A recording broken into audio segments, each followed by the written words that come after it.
Come gather round, people, wherever you scrum, and admit that you struggle to get items to done,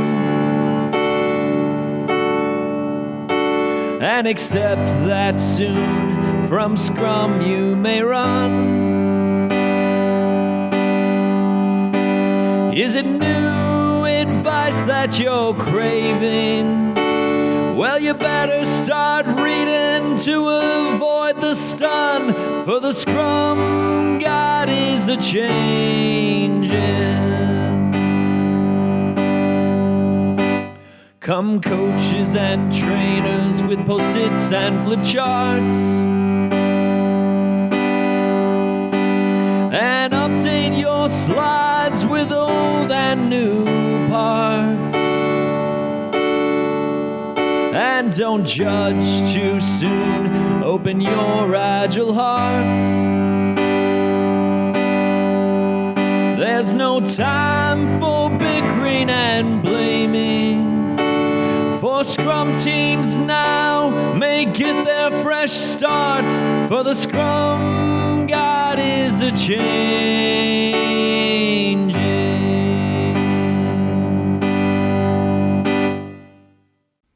And we're recording. All right, Jeff, kick it off, man. All right. So we have Chad Beier on the podcast. Chad was one of our early people that we interviewed on the podcast, and we're glad to have you back, Chad. So that was a great intro song, and I just tell our listeners about like how you write these songs. They just seem to come to you, and I get these text messages like, "Hey, I wrote this song. What do you think?" And I'm just like, "Wow, that happened fast. Like we just talked an hour ago." So tell us a little bit more about how you get these creative juices going and why you do it. Sure. Awesome. So, and thanks, by the way, for having me on again and letting me steal a little spotlight at the beginning of the episode with a silly parody song. So that one particular, it's a parody off of Bob Dylan's "The Times Are A-Changin'." And in the work we do, you guys know this, right? Change is all around us. Change is like the focal point of anything agile. And that's like one of the best change anthems I think there is out there. So I've been searching for a reason to turn that into a parody song for probably 2 years now. And I've talked about agile change agents. I've messed around with some lyrics. And then with the Scrum Guide update coming out the other day, it just all hit me. And I knew we were going to be, talking about this on the podcast. And I was like, oh, this is great. And the title hit me first, like the Scrum Guide is a-changin', because it is. And so then it's just, the rest of it kind of fell into place quite easily, because you just have to find like 3 words that rhyme, and then, you always hit the same stuff: Post-it notes, flip charts, agile coaches. Like you just work that stuff into the lyrics. But it was fun. I like using you, Jeff, as a sounding board and just making you listen to all my terrible recordings. Oh, I would say they're terrible. They're all actually pretty awesome. Some of them are okay. Some of them you're probably like, well, I'm going to be authentic and honest, but I'm going to also be a little nice to them. Like the vocals could be a little better here, Chad. I don't know. But I feel like I'm talking a lot. But thanks for letting me do that. Hopefully people find it entertaining. And if as I keep warming up to this idea of like posting some of this stuff permanently on the internet, I'm hopefully we get there, and then I can share some of these. I'm a private person. People think that I'm more outgoing than I actually am. I'm a private person, so the internet still scares me because it's so permanent. Mm-hmm. That's awesome. And hopefully we hear more of them. I know you have a whole bunch written, so just a matter of tweaking them and practicing them and releasing them to the world, because I think there's a lot of people out there that would find them pretty entertaining and give them joy. So something for you to, little nudge for you to do that in the future. Yeah, it's your monthly nudge. I appreciate it. Yeah.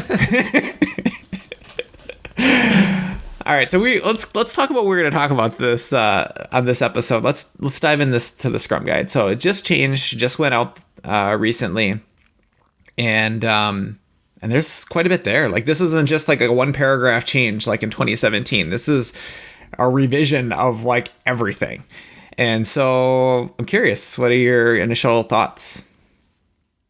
I would actually push back a little bit when you said there's a lot there. I'd say there's a lot not there. I think there's more not there than there is there, which is an interesting place.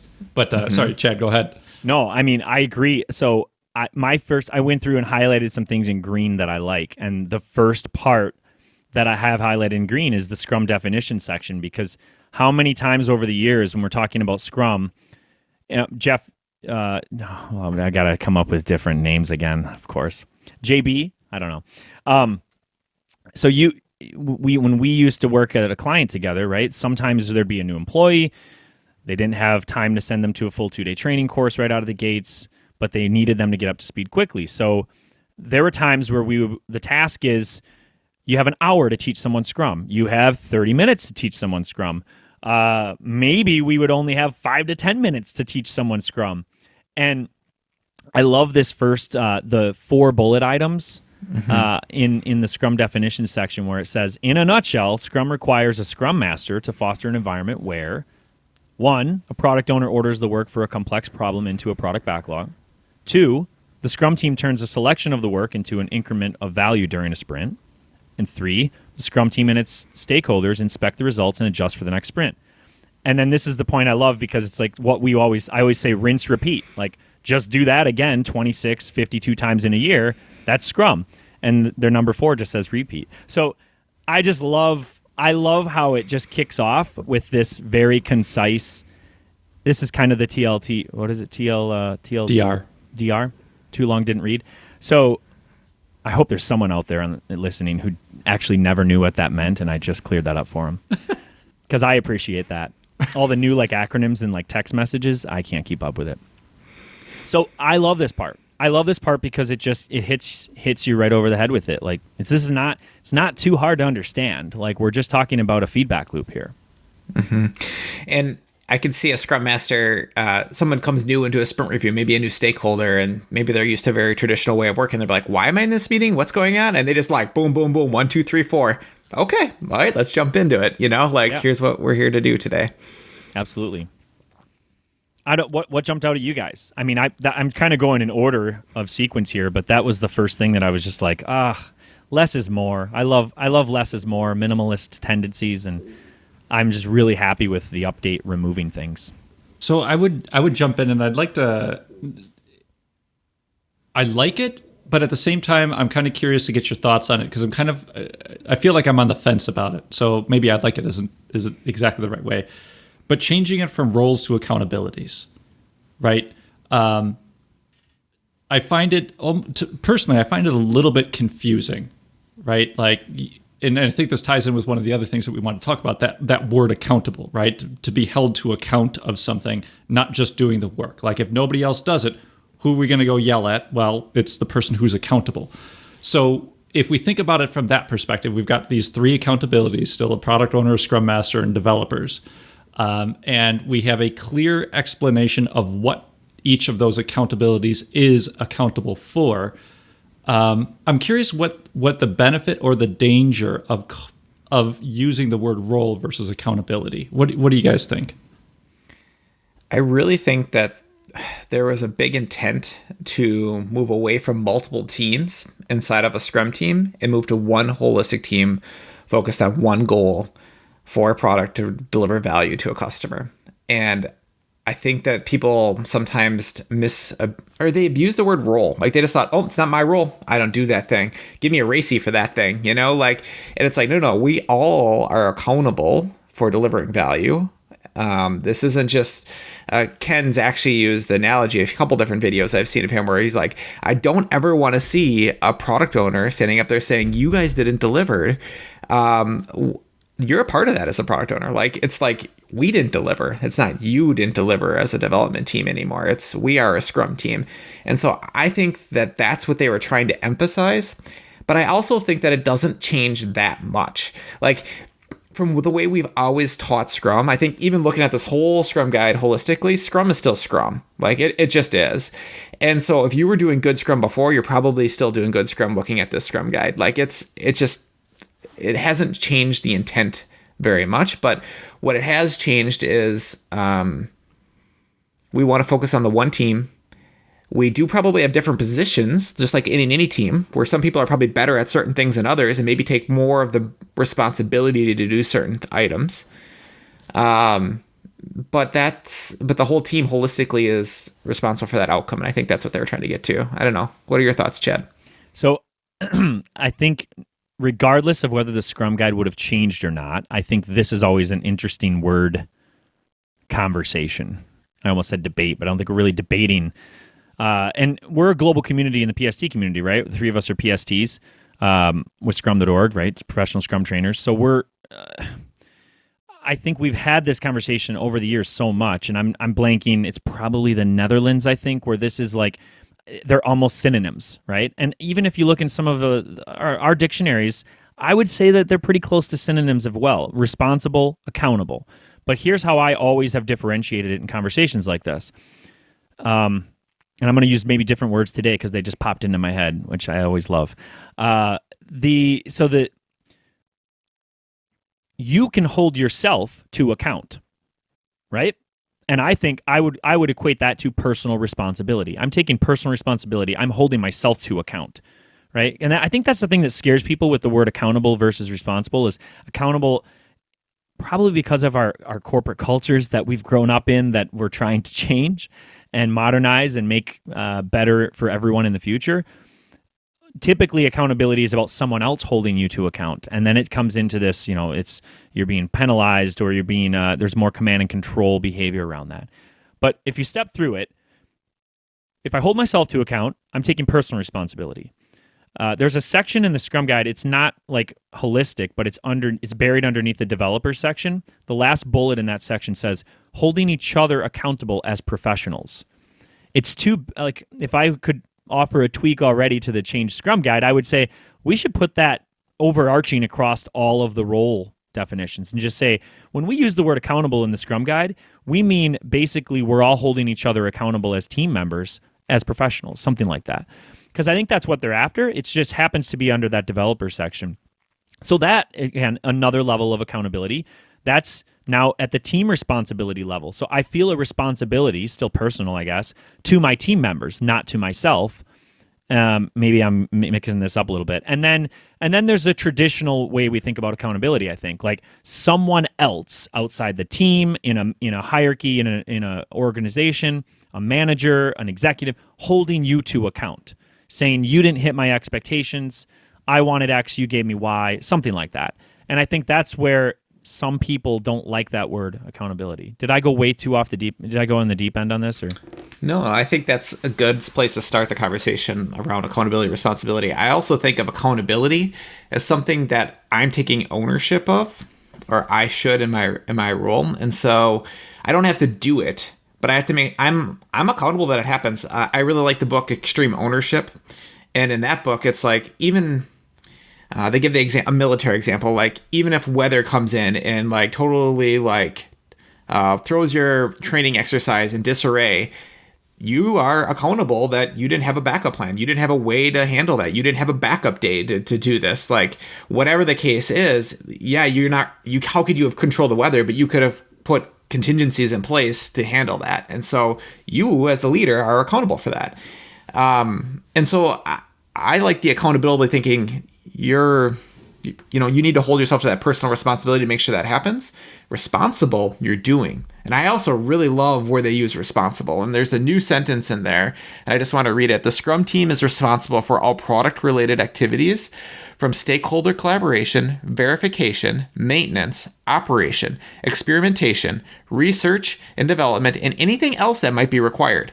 So when we're thinking about what a product is, I think this just tells you like, these are all the things that go into things around that product, and the whole entire Scrum team is responsible for doing that. No one outside the Scrum team is going to do that for them, which I think is an interesting way to put it. Yeah. And at the end of the day, someone's paying the bills, right? Whether you're a product owner hiring a team of developers, I almost used dev team, but I said developers. And see, I'm rolling with the punches here. I'm ready. I'm ready with the changes. Now I lost my train of thought.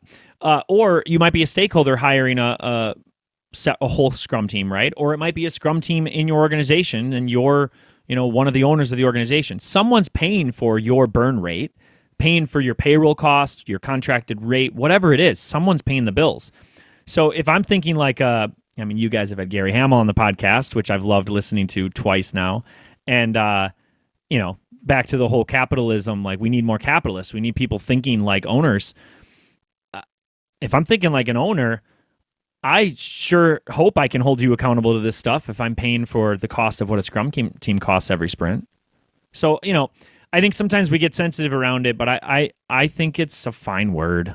I mean, it's these nuanced conversations around it maybe, but I like it. I like that we're trying to really be clear. Like, if you're working with, hiring, influencing, leading a Scrum team, professional Scrum team, this is what you all should be doing. Keep it simple. So those are some things we like. Those are some, I don't know, that's an interesting little nuanced word conversation, but are there any things that you guys don't like about the changes? Or are there any things you think other people are not going to like that maybe we're like meh, but and I can ask myself that question too, but before we do that, actually, I'm gonna put a pause on that question. Sure. I think it'd be really good for us just to maybe walk through and read the sentences for the word accountables in there, just kind of close us off so people think about, what does that actually mean within Scrum when they're talking about accountable and responsible. Yeah, so let's do it. So let's just do that. So it says the entire Scrum team is accountable for creating valuable, useful increments every sprint. Okay, so that's a good one.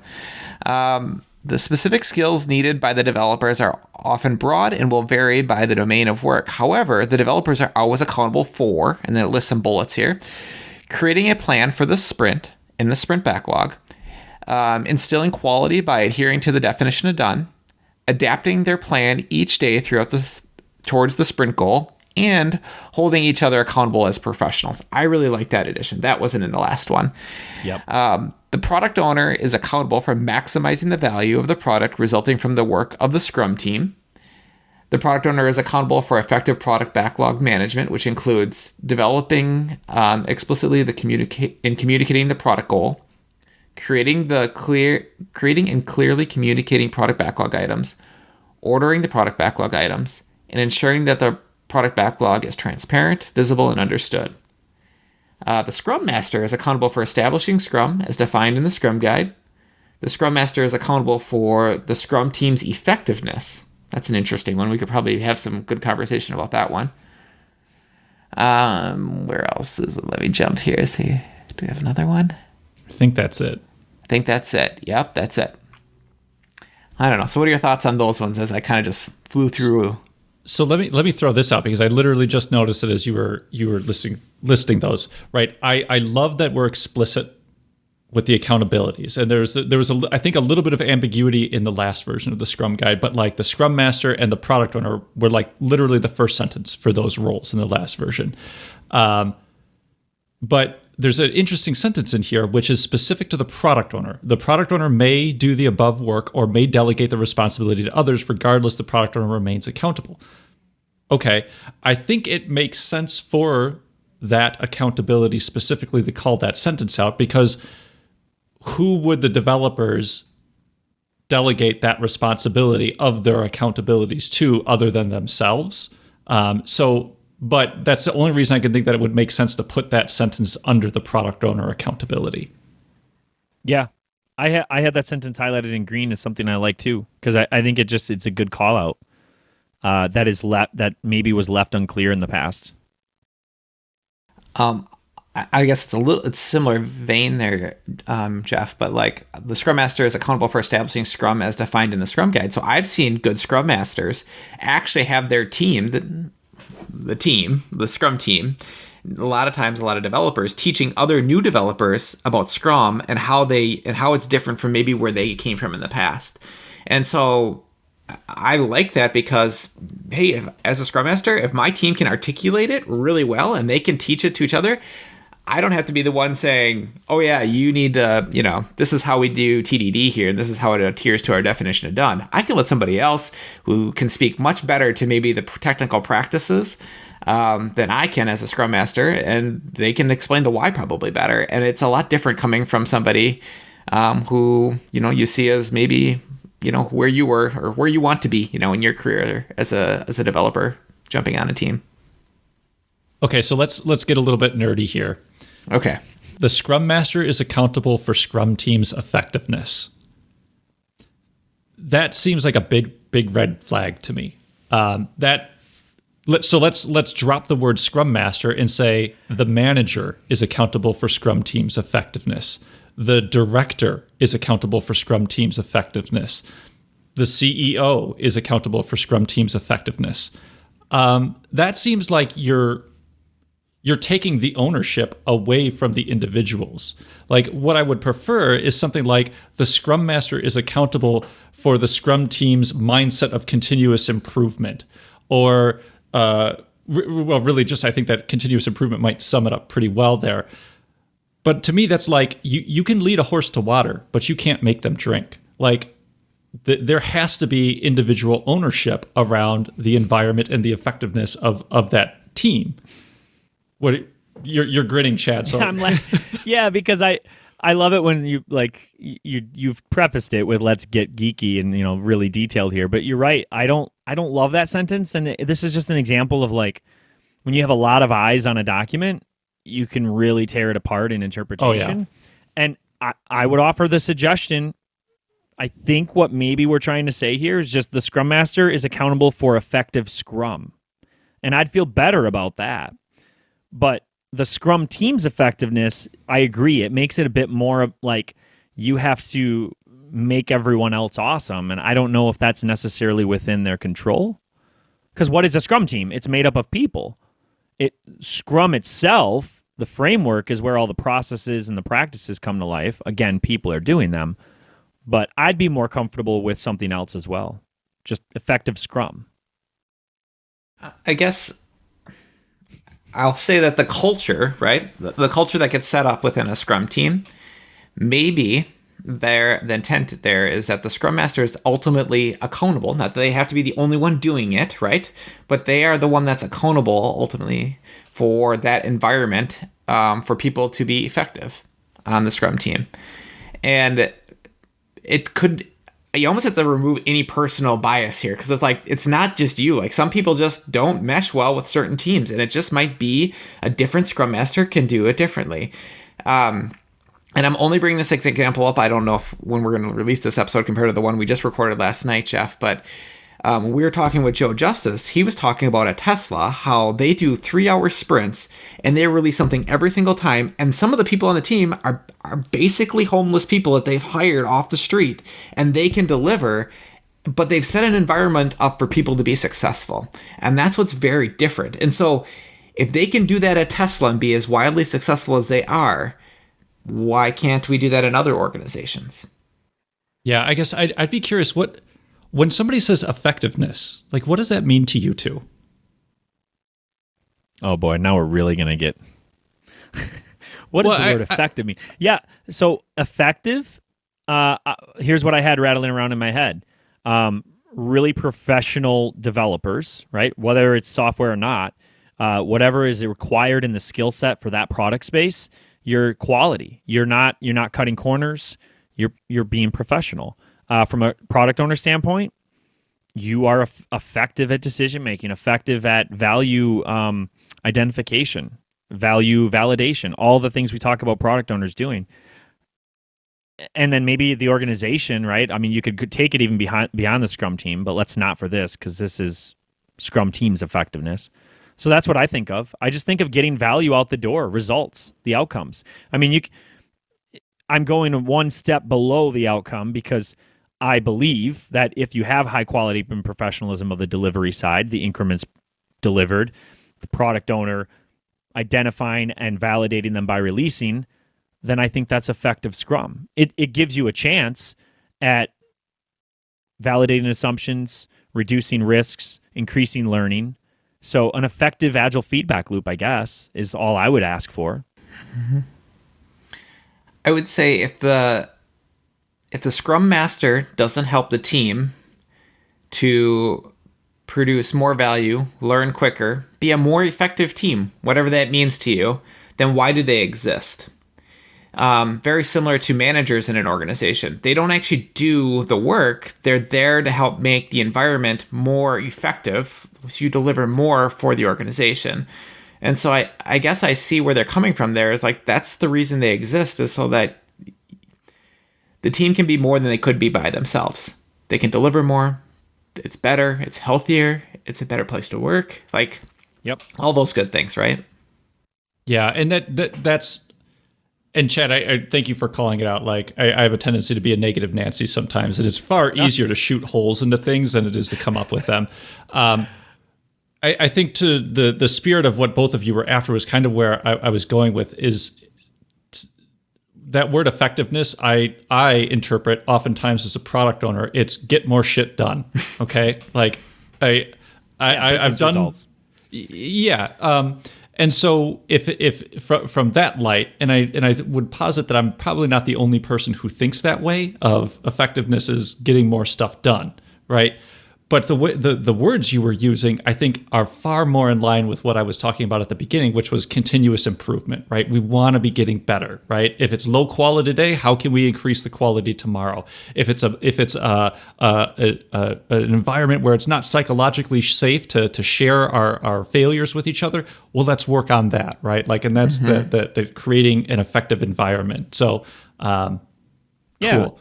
And I think, take an extreme stance on that. A Scrum Master who every other sprint, they decide that it's not important to have the retrospective, so they cancel it. Like, well, that's not effective. How can a Scrum team be at its most effective point within the framework if you're just canceling critical events? So, I don't know. I think I'm comfortable with the phrase, but now that you've pointed it out, I'm going to stare at it every time I open the document and think about how it could have been tweaked slightly differently. But I think the spirit of it is kind of back to what Jeff was hinting at. Like, if everybody was just completely effective in an organization, when we wouldn't hire managers at all, ever, right?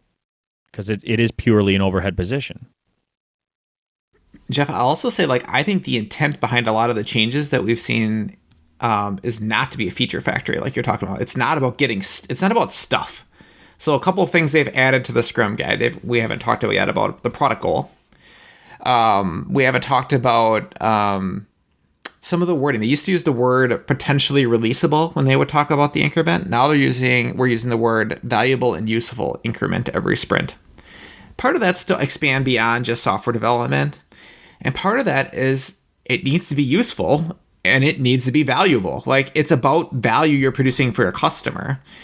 And so I think that's a really important thing to talk about.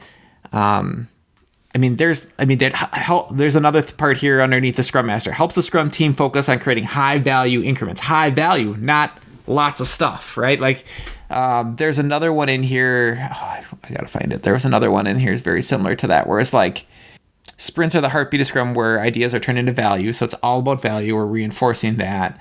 The product owner's purpose, how the product could increase its value and utility in the current sprint. So focusing on, value and utility for our users. Like, there's a lot about customers, users, and value, not throughput in here. And I think that's a very common myth that's out there. I think a lot of people think there's a lot of value in just getting stuff done, those outputs. And it's been a rally cry in the Agile community, outcomes over outputs for a while, but like, this is just really reinforcing that, I think, in the Scrum Guide.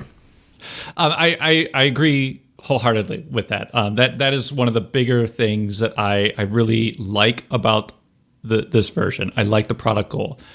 Exactly what you were just saying, Jeff. Like, this has been kind of a rallying cry out there. Even going back to, like, I think 2016 was Troy McGinnis's talk at Agile conference, or I think that was the Agile conference, maybe 2016, somewhere in that time frame. But nonetheless, like, we've been going after this stuff. The 4DX, 4 disciplines of execution, that we talk a bit and have talked about quite a bit on the show. OKRs that are out there, and I know Chad loves them. but but nonetheless, it's objectives. It's the bigger impacts that we're trying to get out there, and a little bit of formality of bringing those into the framework and helping understand how objectives fit into your product backlog, and how these things should be cascading down. So I do like that. I agree with everything that you were saying before, with the value focus of here, the outcome focus. And I think the product goal gives that, especially for product owners, but not just for product owners, helping teams understand what is the impact of this thing that we're pushing into production and what does it mean to be successful. So we started talking about product goal. Let's talk about product goal versus product vision, or just company vision, and how are they different? Because I've seen people already talking about that online. Like, how do these things relate to each other? So what are your thoughts? So I'm happy about the addition. I think the way I always talk about product backlogs, I always use a phrase of a thematic product backlog, and you have certain things you focus on at different times. And I just think those are going to be natural, a summary statement of what those themes are in your backlog are going to really be your product goals. They're going to make good product goals. Not necessarily every time. You might have 5 themes underneath one product goal, right? I think there's a lot of wiggle room here on the time horizon you define for a product goal. I think there's some flexibility here because I don't see anything really hard as a guideline or a suggestion. But I think they give you enough guidance that, it needs to be something a little more tangible than just, the mission, the vision, that's the thing we're trying to solve at a greater statement. What do you think? I want to be clear. I like it. There's one sentence in there that kind of throws me for a little bit, and it's the last one. They must fulfill or abandon one objective before taking on the next. Yeah, and I'm on video for the people watching on video, but I have a thumbs down right now because I'm agreeing with that. I dislike that.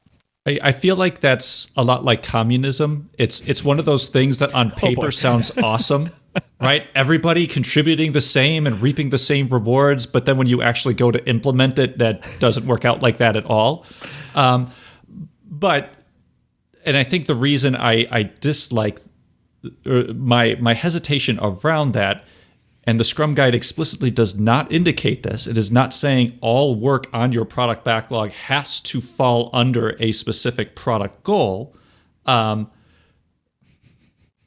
then why have that limitation inside of there, right? So in the reality, in what I mean is the day-to-day, the whirlwind of your work, right? You've got, well, crap, something's broken in production. We better jump on that. Oh, but it's not part of our product goal. No. You're going to jump in. You're going to fix it, clearly. You've got, okay, great. There are issues. The customer success team is dealing with customers. And while it's not broken, they're not really happy with that. There's some small changes that we could be making. Awesome. Is that valuable? Should we work on that? Cool. Let's go ahead. The product goal to me is the strategic, or Chad, the words you were using, the thematic. Where's the bigger direction that we are moving towards? These are the bigger things that we're going after. And hopefully there's some why in there. So practical examples of that, the way I think about it with our product backlog is, this is telehealth, right? So Health Champion is the product that I'm a product owner for. Like, obviously, people aren't going to the doctor right now as much as they would normally do. We want to make sure that people are still healthy. We want to build that into the application, right? That is going to solve a need, the need of, I still need to see a doctor during the pandemic, right? Let's solve that problem. Now, that's a big-ass piece of work that we've got to get in there. There's a lot of considerations that we got to do. There's probably a few months worth of development to even get, the first few pieces to really work. And we still got the whirlwind going on. We still have the day-to-day. We still got our active customers that we need to support and maintain, et cetera.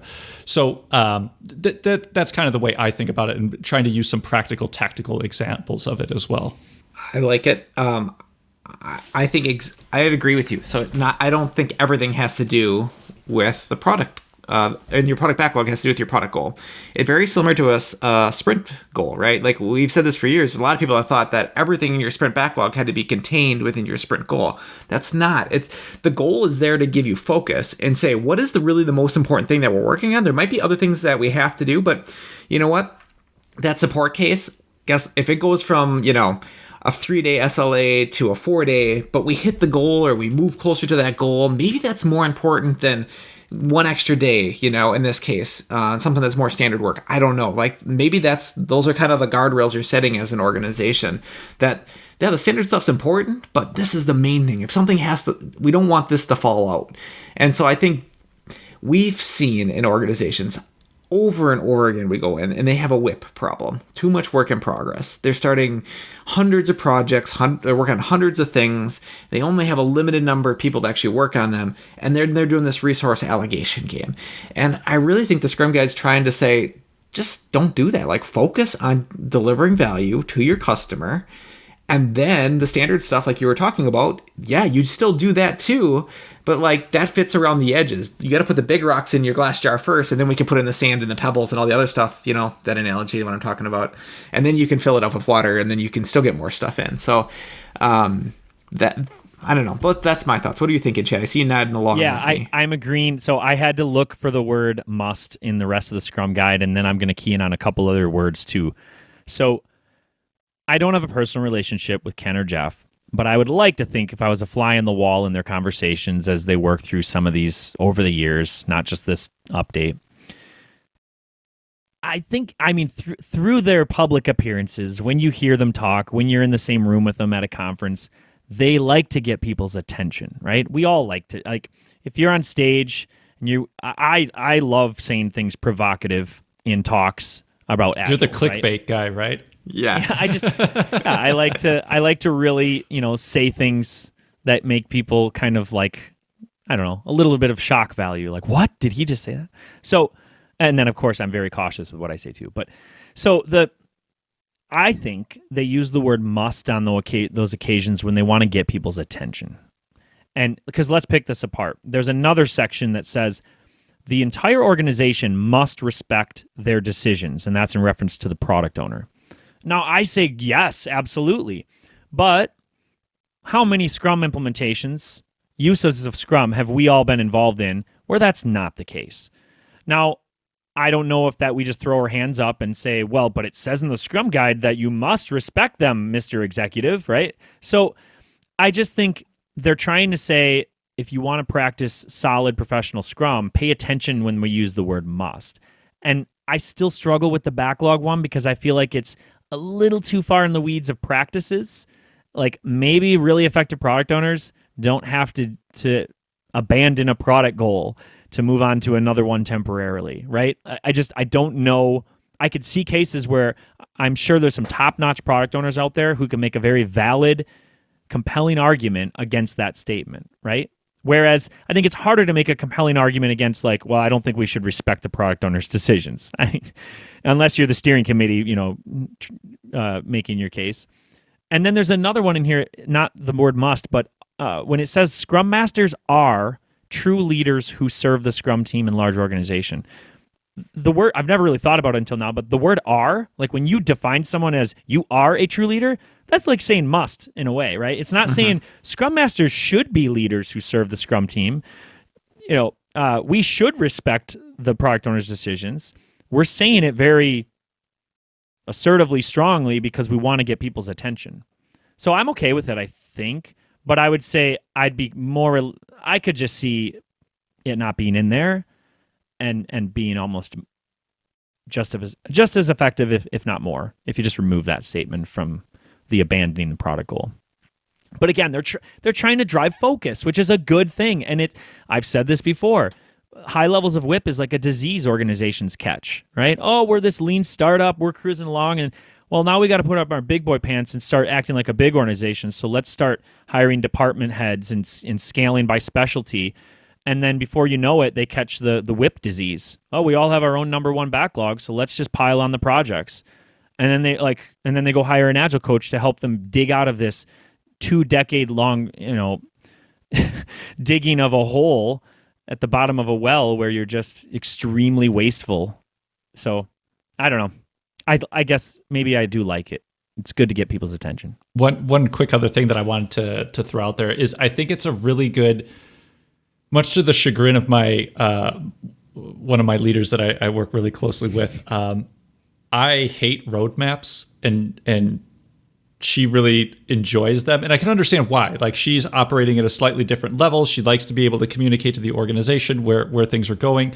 But to me, I'm just like, that those are just the lottery tickets you're hoping are going to win, right? That's just as reality as picking these mystery numbers. But what this sets you up to do is more, and I'm not saying replace your roadmap with your backlog, but that's the way I've always envisioned it. You want to know where we're going, go look at the product backlog here. And this kind of sets it up nicely to be thinking about those. Like, everybody uses Jira, Azure DevOps, or something to that effect, for better or worse, right? And they've got features in there. And if they're using features correctly, I would throw out there that there's probably a good place to think of your product goals as like the features, so long as that's, again, thematic or more outcome-based of what you're going to get out of these things. So I think that's a nice middle area from the granularity of your product backlog up to a higher level of visibility for the rest of the organization to understand where you're going. Hallelujah. I got my hands in the air for those not on video. What I was just thinking about, we were mind melded for a second there. This transition, if your work is aligned to your vision and you ask why you're doing something enough times, you're going to get up to that overarching vision, like every time. And I think for those teams, let's say you're a Scrum Master out there. You're going to come back to your Scrum team. You're going to review this, because all geeky Scrum Masters should do this. Like, set up a meeting in the next, or maybe in the next retro, and you review the new Scrum guide and talk about how is this going to impact our team. And you start introducing the product goal into your normal, Scrum practices. Here's my tips and tricks. Start looking at your product backlog items and asking why, but stopping before you get to vision. And ask a few times, why are we doing this? And you're probably going to find somewhere in that middle ground a product goal. And then, like I've said before, I think that just becomes a natural theme for those sets of PBIs that you're doing for that product goal. And so, also maybe for product owners out there, you may already have product goals in your backlog. You may have been doing this for years and years. It's just now the Scrum Guide is updating to kind of clarify that. And instead of thinking about a thematic backlog, you might just summarize those as product goals. Yep. And what I like about it is the product goal is more of an outcome we're going to focus on over a period of time. And so it's not a promise to the organization that we will hit this by this date, because you don't know in a complex world what's going to happen. But I'm going to work on it, and we're going to try multiple things, and we're going to experiment in this space. And then when we hit that, it might be one sprint, it might be 2 sprints, it might be 5, it might be 50. I don't know. At some point, we're going to say either we've hit that goal or we're pivoting. And then maybe at a certain point, a product owner has to ask themselves on some type of cadence, like, do we pivot or do we persevere from this goal? Yep. Do I keep going down this direction and keep trying to solve it with new things that I'm putting out to the market? It might start with shopping cart abandonment rate. And maybe first I try the login and I think, man, if I could get some Google login, like that would solve it, because people just can't get logged in. That's their problem. That didn't solve it. Then I'm like, we're not fast enough. Amazon's like milliseconds and I need to increase the speed of our transactions on our system. So maybe you try that. Oh, that doesn't do it. Maybe you've tried enough things, but you haven't hit your goal. And now you're like, you know what? It's not that. I just need to get more people on the platform. That's the next thing I need to focus on. And I need to pivot away from shopping cart abandonment rate. And I need to get more people on the platform. I need to get more people hitting this. And then you build out more functionality to handle that. So like, I don't know. I like it because I think it drives people away from like outputs and more towards a rallying cry or a goal that we're going to work towards. So I'll also throw this out there. I see this as companies having themselves a vision, and then there's some business strategy in there. Inside of that business strategy, there's some companies use OKRs like Jeff was talking about before. Some people use, different types of, metrics that they measure people against or measure products against. That's in there. And then you have your product goal, which is something like, I have a hypothesis that if we do this, it's going to affect this business metric this way. And you're focusing around that. And then inside of the team, you're saying, here's a sprint goal that I think could get us one step closer to that product goal, which, kind of goes up to that business goal that you're trying to trying to hit. So I don't know, what are your guys' thoughts on that type of, relationship between goals? Yeah. I think it's natural. it's so natural to what we do when we set personal goals in life, right? Whether they're exercise goals, whether it's like when I was in high school playing basketball, I always had this dream that I was going to really get serious about trying to gain leg strength so that I could jump higher, so that I could dunk it. I never could. I'd think I could dunk a tennis ball, right? And so but had I really gotten serious, set a product goal, set sprint goals where you work towards it, right? A lot of physical feats like that are just putting in the time. If you think about the 3 commitment levels, maybe this is a segue to our conversation around commitments, because we have to get to that one, I'm sure. Product goal, you commit to the product goal, you commit to the sprint goal, you commit to definition of done. The definition of done is the quality you're putting into that physical exercise, right? Those small sprint goals to get to something. Whether it's losing weight, gaining muscle, jumping higher, playing the guitar better, learning a new instrument altogether, I think we just do this level of goal setting naturally. So I think it just makes sense. Like, why wouldn't we do this? We talk about things like self-organization happening organically in nature, and we work that into Scrum, the framework. I think this is just a very easy fit. And I like the way it has that step down now with the 3 commitment levels. But maybe we should explain what we mean by that, because I don't think we've talked about that yet. Yeah, so there used to be these floating things out there, definition of done, sprint goal, and we'd get into a class and be like, yeah, there's 11 elements of Scrum, and then there's these bonus items, or these things, I would sometimes just say, and then we would talk about what they are. But now we actually have a word for them. We're calling them commitments, and we've added the product goal. So each artifact has a commitment. Well, sorry, they're not each. Yeah, each artifact has a commitment. What it is. Yep. And so, I know that there were some people that I saw online that were debating this, and they're like, "I hate the word commitment getting added back into the Scrum Guide and being used in this way." But what I'll also put out there is the word forecast is in there, and the word forecast is used in 2 spots. One where it's talking about forecasting down your product backlog to say, like, when am I going to deliver something to the market for a product owner? And then the word forecast is used for the developers to forecast what they can actually do within a sprint. And so commitment is not committing to individual things getting done in any kind of time period, whether a sprint or multiple sprints. It's a commitment of like, this is how we're going to ensure quality. This is how we're going to ensure there's transparency. This is how we're going to live being professionals in Scrum. And so that's why I actually really like it. It just cleans up the whole entire Scrum Guide, I think, because there's a place for these items now. And I would call out, especially for product goal, because we just spent quite a bit of time talking about it, and that's really the only kind of newish one.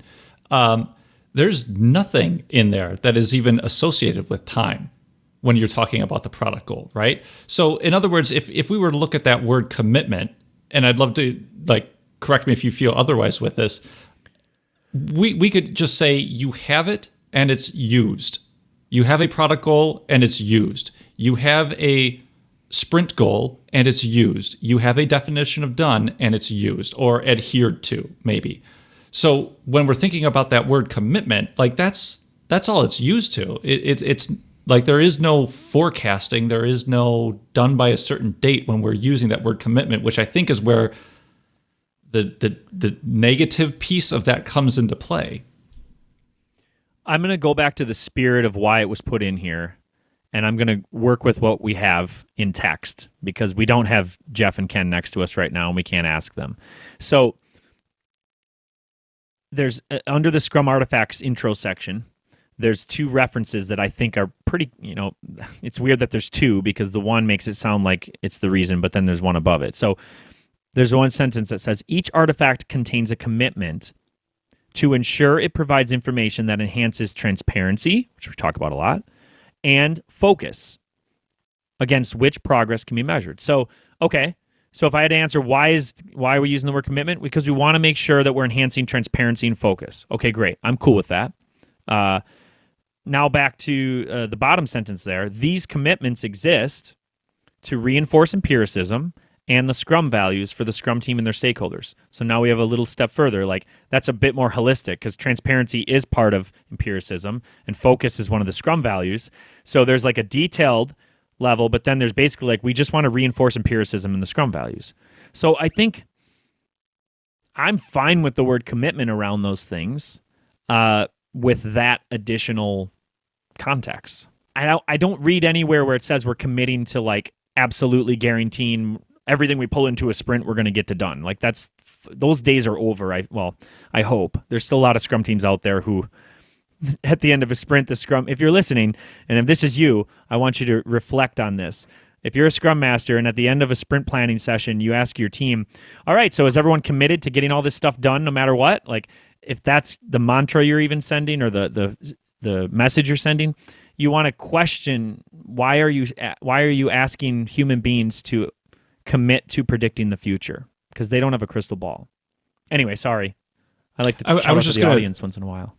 I was just going to jump in with, I like the way you phrase that. And if we just kind of did a mental search and replace here. So using that sentence, each artifact contains a commitment to ensure it provides information that enhances transparency and focus against which progress can be measured. We could just say that enhances transparency and focus, we have the product goal. Like, in order to enhance transparency and focus, we have a product goal. In order to enhance transparency and focus, we have a sprint goal. Like, replacing that word commitment with what is the commitment there to do, enhance and transparency and give focus. That's what this is when we use that word commitment for those artifacts. So I'm going to go back to our accountable, responsible section. If you hold yourself to account, awesome. Take some personal responsibility, be awesome. Good thing. If someone else has to hold you to account, either they have unrealistic expectations or you're not hitting the mark, maybe because of skill set, incompetence, whatever it is, right? It could be that you're just not motivated. I look at commitment the same way. And this is how I always dance around this topic in training classes or conversations like this. Commitment, if you make a commitment to something, that's healthy because you're making it, right? Like, no one's forcing you to commit to something. So I would just say, for anyone interpreting this, interpret commitment as something that you believe you should be committed to. Like, if you're really committed to it, do it. If this word is being interpreted in this new Scrum guide or an old Scrum guide, or in any context where it's someone else making a commitment on your behalf, well, then I don't even, like, the conversation is over. Like, let's just stop. Like, why are we even talking about commitment? That's not commitment. You can't commit someone to something. It's just ridiculous. It's like saying, that's like the fake empowerment thing that happens in organizations where we put some things on the wall and we say our employees are empowered. And it's like, you can't tell employees to be empowered. The only reason people are empowered is because of the way others behave around them, how they're treated.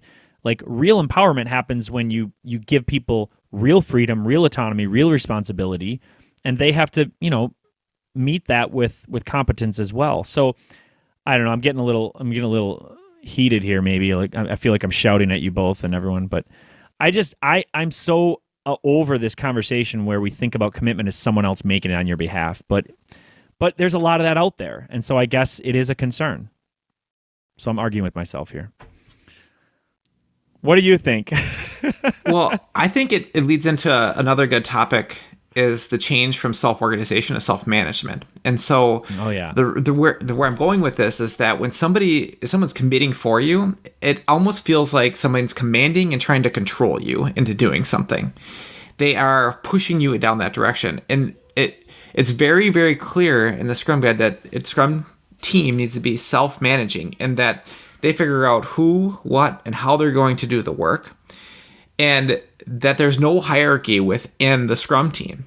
There can be hierarchy in your organization, and maybe those people are on your Scrum team, but within Scrum, like, there is no hierarchy and there is no controlling.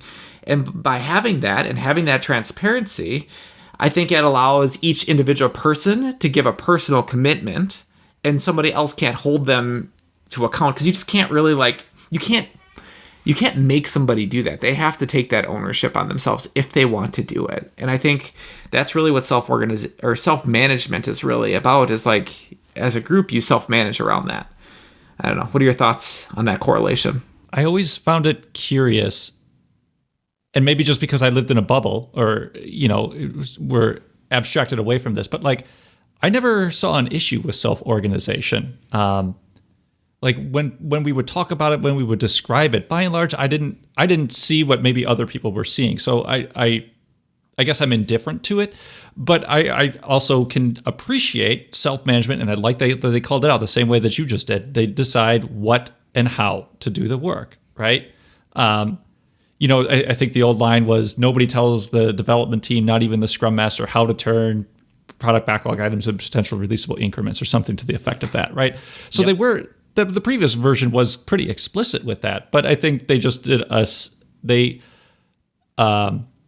conveyed it in a simpler consumable format by saying self-manage and then explicitly talking about that afterwards. So what do you think, Chad? Yeah, there's a phrase that I was just searching because we were just talking about empowerment. So under the adaptation section, it says adaptation becomes more difficult when the people involved are not empowered or self-managing. And I think that's just so true. I mean, I've been quoting this Jack Welch. He had an interview later on that I think he did in LinkedIn, and I was watching back when we were on planes.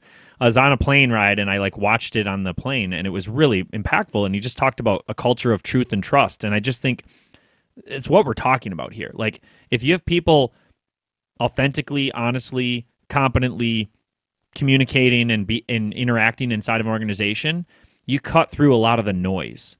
And if you have people who are truly empowered and self-managing, you cut through a lot of the noise. Like, if you're not empowered and someone is telling you what to do, that's just a wasteful way to. It's a terrible ROI. And I'm gonna make this sound worse than what I mean, but it's a terrible ROI on someone, an employee, a return on investment on hiring someone on the payroll, right? Like, as an owner, if I were to hire employees, I am going to pay somebody money to work every single and collect a check.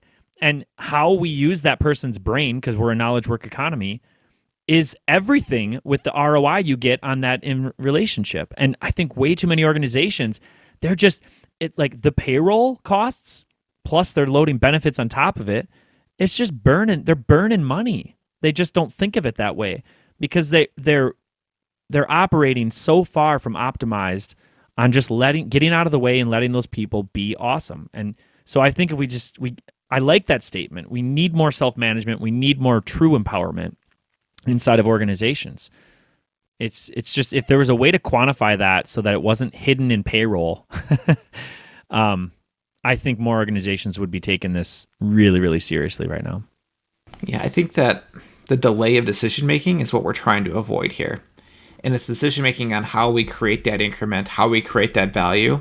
And if we're waiting around for somebody else outside of the Scrum team, or even maybe one person within the Scrum team to make that decision, there's a lot of delay that happens. And Reinerson, I think, is famous for saying something along the lines like, that's the largest cost waste in all organizations, is the queuing and delay of decision-making when work kind of just backs up.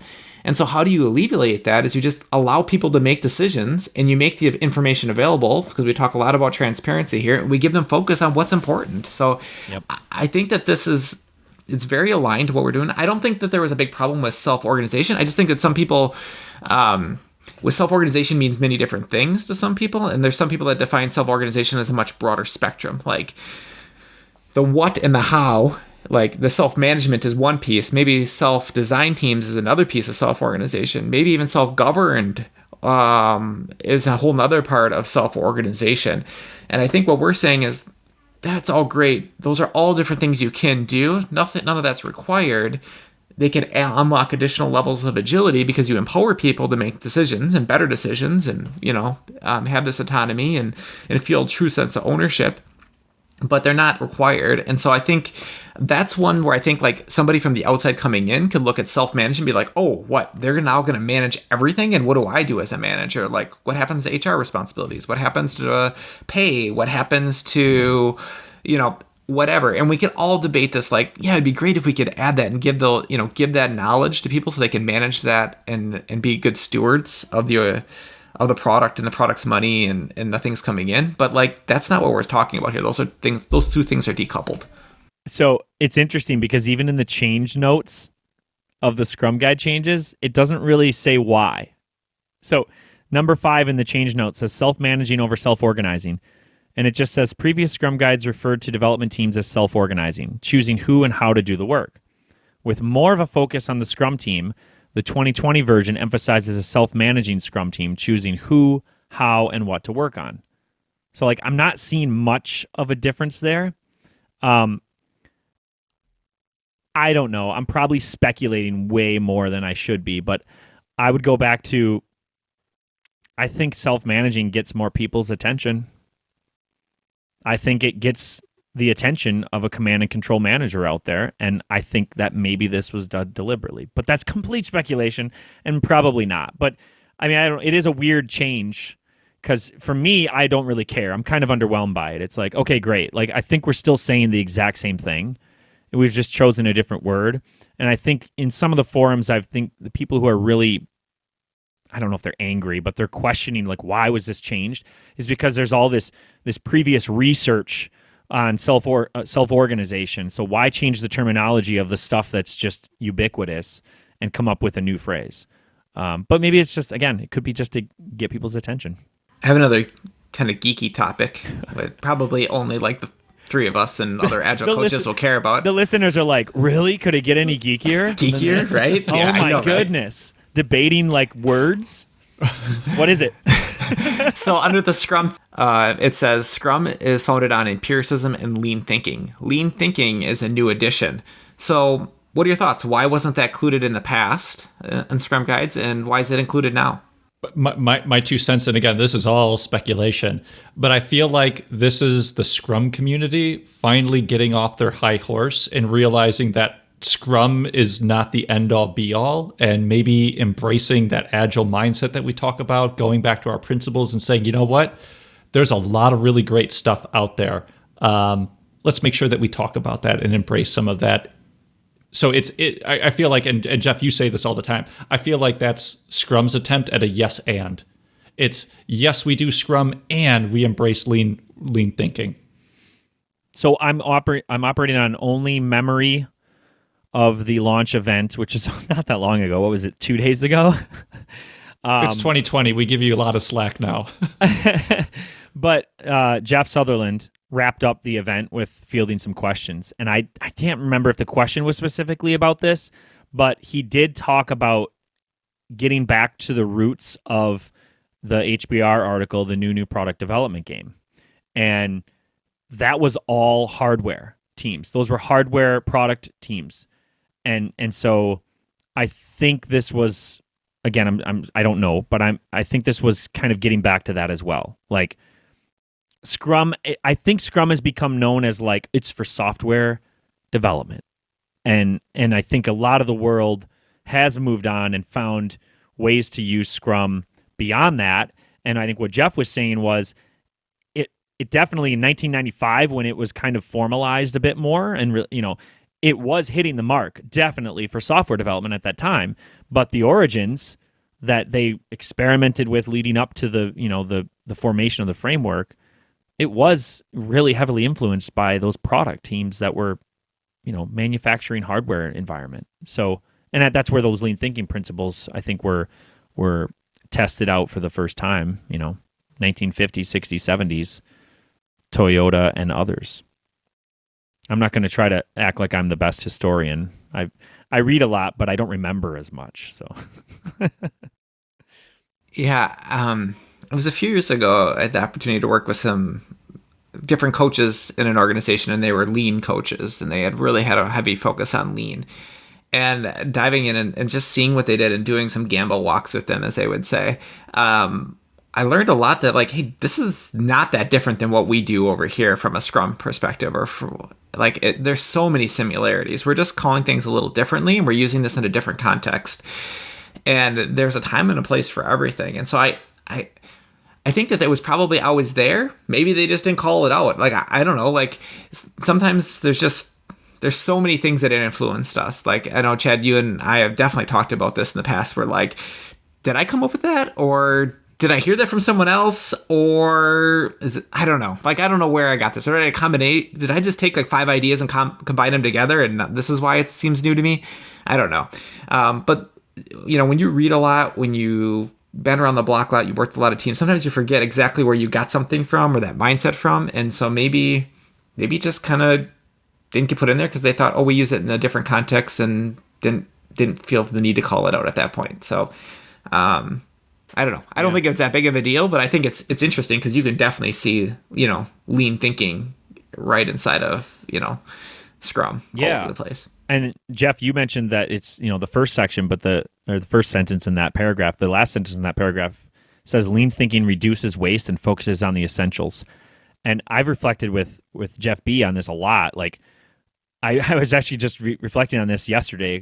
You have those moments. It's not quite imposter syndrome, but it's kind of like how did I get here? Like I'm running my own company and I'm like an organizational agility advisor, and like why do I care so much about this? Right? Like you start really questioning everything. And I go back to when I first started into public speaking, right? When I was like really nervous and like, you're building your first talk for like a meetup. I had this talk called A Boat Rocker's Toolkit, Navigating Culture Change or something like that. And it's my stories kind of like being an internal change agent at organizations. And what drives me still is that I just get extremely frustrated by waste and not focusing on the essentials. Like can't we just be productive, be optimize, like work towards optimize and not just be wasteful? And so every time I would be like frustrated in my previous roles in Fortune 500s, where my managers, I mean, if any of the managers that ever I worked for ever listened to this, like I apologize. I think I was a very hard person to manage, because I remember a specific conversation with one of my managers where there's some story about Don Quixote where, there's this phrase tilting at windmills. I don't know if you guys are familiar. Again, I don't know the reference but basically there's these, I'm going to butcher it. It's basically around the idea of if someone has ever said to you, pick your battles, right? You got to pick your battles. You can't tilt at all the windmills. So he said to me, like, Chad, you got to pick your battles. And I remember specifically sitting in his office one day and be like, no, I'm not picking one. I'm gonna fight them all, right? Like I was just because I was so frustrated by the waste surrounding me. And so I think till this day, I still am just so driven by frustration and seeing things that there's an opportunity for improving it, right? And I think that's why, I don't know, like I have my MBA and I'm pretty proud of that. But I'm more proud, I've said this before, I'm more proud of being a licensed Scrum trainer with Scrum.org, because it just resonates with everything a bit more my DNA, I think, than just going and getting the business degree, right? Like I definitely fall back on that a lot, but I don't know. You've made me really happy that that's in the Scrum guide, I guess, Jeff M, because I'm like rereading it and it's like, yeah, that's so important. Mm-hmm. So another thought that popped into my head while you were both talking through some stuff was, so 25 years. This is the Scrum's 25th birthday, and I think about a lot of the students that are coming through. Right now, I'm focused primarily on the product owner course, but even so I haven't done the Scrum Master course now for probably a few months. But even still, there's a pretty fair number of students that are coming through there for the first time. This is their first exposure to Scrum. That's all they know. They think Agile equals Scrum. And I think maybe this can also just be back to what you were saying, Chad, a hint back at the roots of where this came from, that if you've got, this new Padawan who's embarking on the journey of Scrum mastery, and they're reading the Scrum guide, and all of a sudden it talks about this lean thinking and this lean stuff. Well, where does that come from? And, maybe it's just an Easter egg. Maybe you drop it in there for all the people that have been around the block a little bit, just to remind us that, yep, there's still some other great things out there. Let's not lose sight of where we've been and how we got here. But then maybe it is that Easter egg for the new Scrum Masters that are coming in here. Like, what is that? Maybe I should go look into that. Maybe I should do a little bit more research into the history of this thing called Scrum. And maybe that's just a doorway to open it up for what we were talking about earlier, that continuous improvement all around. So who knows? I'm just pontificating out here, but maybe it's just a subtle nudge to more newer readers to continue to look deeper. Yeah, I like it. Yeah, well, and thank you guys. Like, I mean, I know we're just kind of like friends sitting here chatting, and we just happen to be recording a podcast. But I feel very fortunate to be on the podcast twice now, and just it's it feels very cool to know people who run a podcast, and you guys are just getting cooler by the day. So I feel very fortunate to be able to actually use my microphone for something beyond just, the normal day-to-day. Thank you for listening to the Agile Wire. We are consistently inspecting and adapting ourselves. We would appreciate feedback at feedback@theagilewire.com or on iTunes, Spotify, or Google Play Store. See you next time.